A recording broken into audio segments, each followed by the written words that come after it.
ওম নমস্তে ভগবতে প্রণবায়। ভারত সেবাশ্রম সংঘের প্রাণ প্রতিষ্ঠাতা অলৌকিক দিব্য শক্তি সম্পূর্ণ মহাপুরুষ দেবাদিদেব মহাদেব আচার্য শ্রীমৎ স্বামী প্রণবানন্দজি মহারাজ।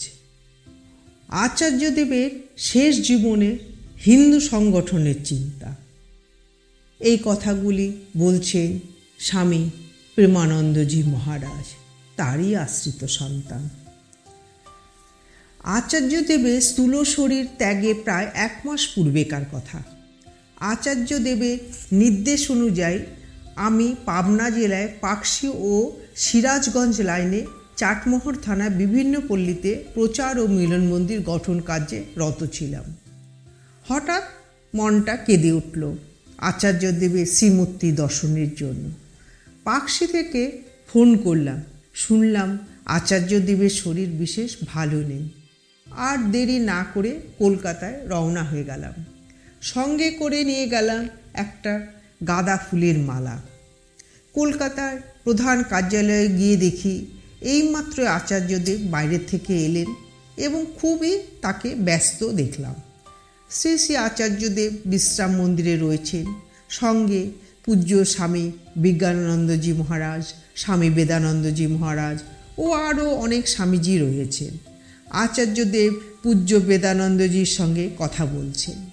আমি মালা পরাতে গেলে সামান্য ভর্ৎসনার সুরে বলেন, দাঁড়াও, অপেক্ষা করো। অবশ্য তার একটু পরে কথাবার্তা বন্ধ হয়ে গেল। আমার নিজের হাতে গাঁদা ফুলের মালা পরিয়ে দিয়ে প্রণাম করলাম।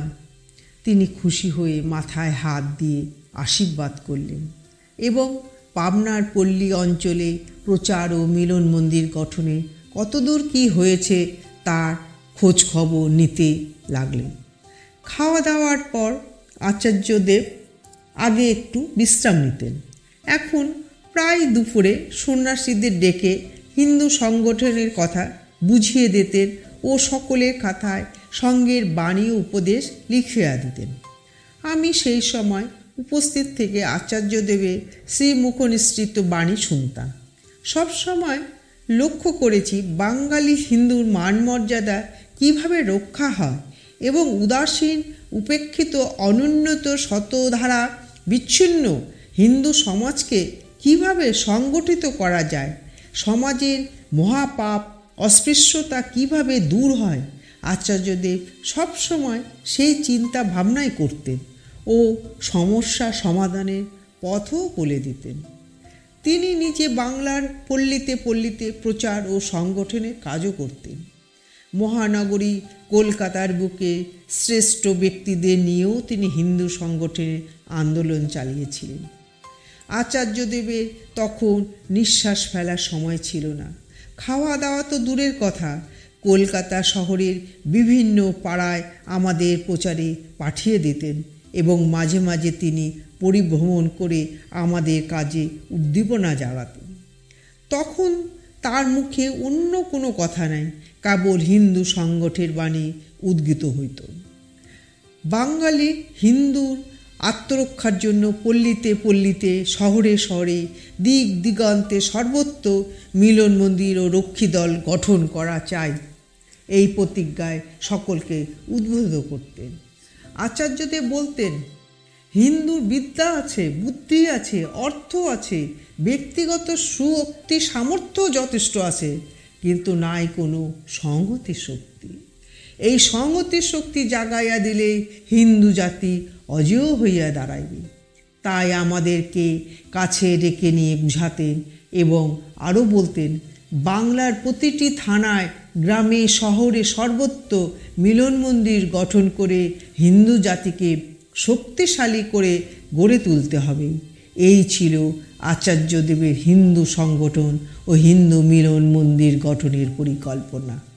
তিনি বলতেন, যেখানে উন্নত অনুন্নত শিক্ষিত অশিক্ষিত ধনী নির্ধন সমস্ত হিন্দু পরস্পর প্রীতি ভরে সম্মিলিত সংঘবদ্ধ হইয়া হিন্দু সমাজের সর্বাঙ্গীন কল্যাণ সাধনে আত্মনিয়োগ করিতে পারিবে, ভেদ বিভেদ দ্বন্দ্ব সংঘর্ষ অনৈক্য পার্থক্য বিস্তৃত হইয়া স্বীয় ধর্ম মান ইজ্জত স্বার্থ অধিকার রক্ষার দৃঢ় সংকল্প গ্রহণ করিতে সক্ষম হইবে, তদ উদ্দেশ্যে আমার হিন্দু সংগঠন আন্দোলন প্রবর্তন। তোমরা ঘরে ঘরে স্কুল কলেজে যাও, সংঘবাণী ও ব্রহ্মচর্য চাট দিয়ে এসো। আত্মরক্ষার উদাসীন হিন্দু জাতিকে আত্মরক্ষায় ব্রতী করো। একদিন দুপুরবেলা বিশ্রাম মন্দিরে আচার্যদেবের সামনে বসে আছি, আরও অনেক স্বামীজি আছেন। হঠাৎ আমার দিকে তাকিয়ে বলে, হিন্দু কি রসগোল্লা যে সকলে খেয়ে নেবে? হিন্দু জাতিকে শক্তি সাধনার কথা শোনাতে হবে। তাই তিনি বলতেন, হিন্দু তুমি কি জানো না তুমি শক্তির পূজক, শক্তির উপাসক? তোমার সেই শক্তি সাধনা কোথায়? শিবের হাতে ত্রিশূল, তাহা দেখিয়া তুমি কি চিন্তা করিবে? শ্রীকৃষ্ণের হাতে সুদর্শন, তাহা দেখিয়া তুমি কি ভাবনা ভাবিবে?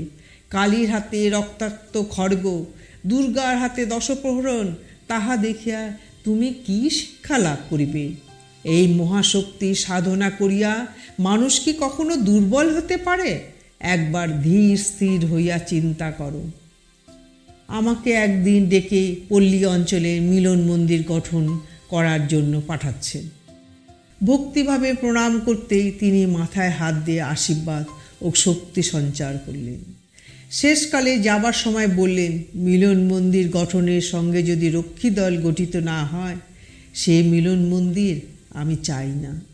আচার্যদেব তাই বলেছেন, আত্মরক্ষার উদাসীন ও ক্লীব হিন্দু জনতাকে স্বধর্ম স্বসমাজ স্বীয় মন্দির বিগ্রহ নারী স্বীয় সংস্কৃতির মর্যাদা রক্ষাতে উদ্যোগী ও ক্ষাত্রবীর্যে উদ্ভূত ও বীরত্বমূলক আদর্শে সাধনায় ব্রতী করাই হিন্দু রক্ষী দলের উদ্দেশ্য। হিন্দু রক্ষী দল সমাজ রক্ষী দল। ঘুচুক তোদের দীনতাহীনতা, টুটে যাক এই মোহমাদকতা। বিচ্ছবর্ণী জ্বলিয়া উঠুক জয় গুরু জয় বল। জয় অভিযানে মিলন মন্দিরে হিন্দু সকলে বাঁধবে মোরারে। হাতে হাতে ধরেই সকলে তাহারি নির্দেশ পথে চল। মিলন মন্দিরে শকতি মন্ত্রে নবীন ছন্দে জাতীয়তন্ত্রে দীক্ষিত হয়ে জীবন যুদ্ধে নির্ভয়ে চটে চল। হিন্দু রক্ষী দল সমাজ রক্ষী দল। ঘুচুক তোদের দীনতাহীনতা, ছুটে যাক এই মোহমাদকতা। বীর্যবর্ণী জ্বলিয়া উঠুক জয় গুরু জয় বল। ওম তস্যাৎ। ওম গুরু কৃপা হি কেবলম। ওম গুরু কৃপা হি কেবলম। ওম গুরু কৃপা হি কেবলম।